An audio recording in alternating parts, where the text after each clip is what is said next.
Bismillah ar-Rahman ar-Rahim, mes très chers frères et sœurs, Assalamu alaikum wa rahmatullah wa barakatuh. J'espère que vous allez tous bien.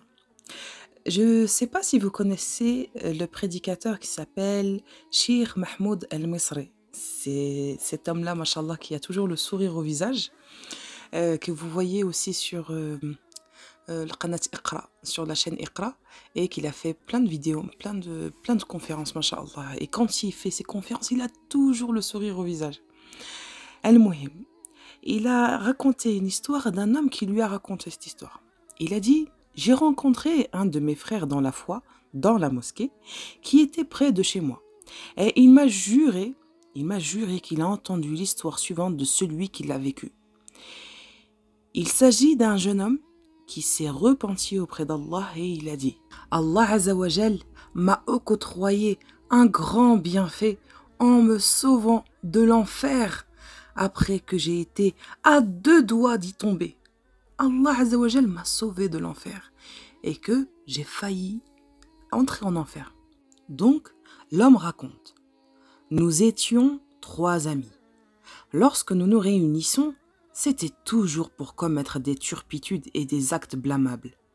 Mes 2 amis voyageaient chaque année vers un de ces pays touristiques. Une fois là-bas, ils défiaient Allah par toutes sortes de turpitudes. La boisson, l'adultère, les jeux de hasard, etc. Cette année, il paraît, à mes yeux, les divers amusements et les choses qu'ils pouvaient se permettre de commettre dans ces pays, et ils m'incitèrent à partager ces plaisirs avec eux. Nous avons l'habitude de toujours prendre l'avion, mais cette fois-ci, nous décidâmes de voyager en voiture afin de nous déplacer facilement et de jouir au maximum des plaisirs de la vie. J'étais sur le siège arrière de la voiture et eux devant. Pendant que je regardais défiler devant moi les panneaux indiquant les distances qui séparaient les villes que nous traversions, mes yeux tombèrent soudain sur un panneau où était écrite la phrase suivante: 150 km de la GN, c'est-à-dire qu'il ne restait que 150 km de l'enfer. Je sursautai de mon siège et je dis à mes 2 compagnons: avez-vous lu ce que j'ai lu? Quoi? Répondit-il en même temps. Il est marqué sur un panneau 150 km de l'enfer. Ce n'est que de l'illusion due à la fatigue, c'est sûr et certain. Tu as besoin d'un peu de sommeil. Je me suis tue et après 50 km, je vis le panneau grâce auquel Allah Azzawajal m'a sauvé. J'ai lu sur ce panneau 100 km de l'enfer, 100 km de la GN. Je compris aussitôt qu'il s'agissait d'un avertissement venant d'Allah Azzawajal et demandai à mes 2 compagnons de mettre fin à ce voyage et de se repentir auprès d'Allah avant que ça soit trop tard. Mais ils firent la sourde oreille.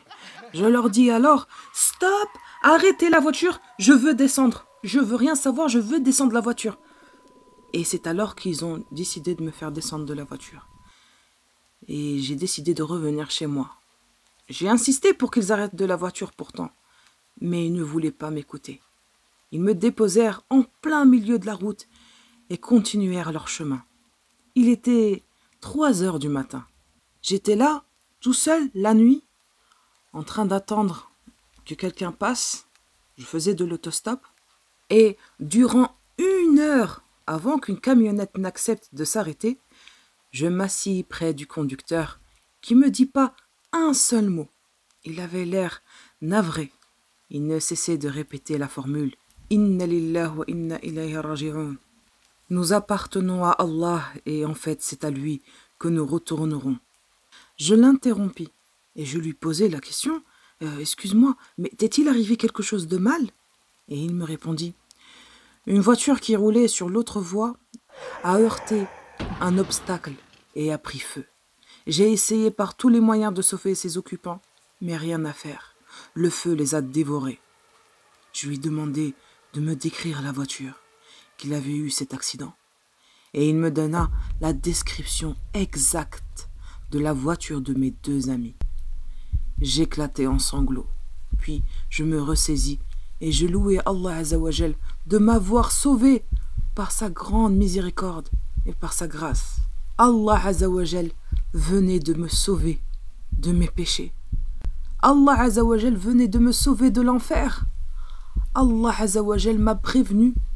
Allah Azza wa Jal m'a prévenu que si je continuais ce voyage avec mes amis, j'allais en direction de l'enfer et que je me retrouverais avec eux dans l'accident. Allah venait de me donner une chance. Allah venait de me sauver. Est-ce que vous vous rendez compte, mes très chers frères et sœurs? Cette histoire est incroyable. C'est incroyable comment Allah Azza wa Jal a prévenu ce jeune homme. Subhanallah. Je conclus cette histoire-là par cette recommandation que j'adresse aux jeunes. Revenez à votre Seigneur et repentez-vous devant lui avant qu'il ne soit trop tard. Éloignez-vous de ashab as-su', les mauvaises fréquentations. Ils figurent parmi les plus importants facteurs qui précipitent le serviteur d'Allah dans le péché. Car les mauvais compagnons enjolivent le péché à l'homme pour le noyer, comme ils le sont eux-mêmes dans la perversion et la turpitude. L'homme est influencé par ses compagnons. Le prophète Mohammed sallallahu alayhi wa sallam a dit « Chaque homme suit la religion de son meilleur ami. Que chacun de vous choisisse donc ses amis avec soin. » Hadith rapporté par Abu Daoud et Tirmidhi qui l'a qualifié de Hassan. Ou encore, le prophète sallallahu alayhi wa sallam a dit « La compagnie de l'homme pieux et celle de l'homme mauvais sont respectivement comparables à celle du parfumeur et du forgeron. Pour le parfumeur, soit il te donne du parfum, soit tu en achètes, soit tu sens une bonne odeur en sa compagnie. Pour le forgeron, soit il brûle le bout de ton habit, soit tu sens une mauvaise odeur en son compagnie. Rapporté Bukhari Muslim. Voilà pourquoi toute amitié qui n'est pas motivée par l'amour d'Allah Azza wa Jal se transformera le jour de la résurrection en animosité. Allah Azza wa Jal dit, dans le sens du verset, les amis, ce jour-là, seront ennemis les uns des autres, excepté les pieux. Surat 43, verset 67. Et comme il le dit Omar ibn al-Khattab radiyallahu anhu, avec ses précieux conseils, ne parle pas de ce qui ne te concerne pas. Éloigne-toi de ton ennemi et méfie-toi de ton ami privilégié s'il ne craint Allah et lui obéit.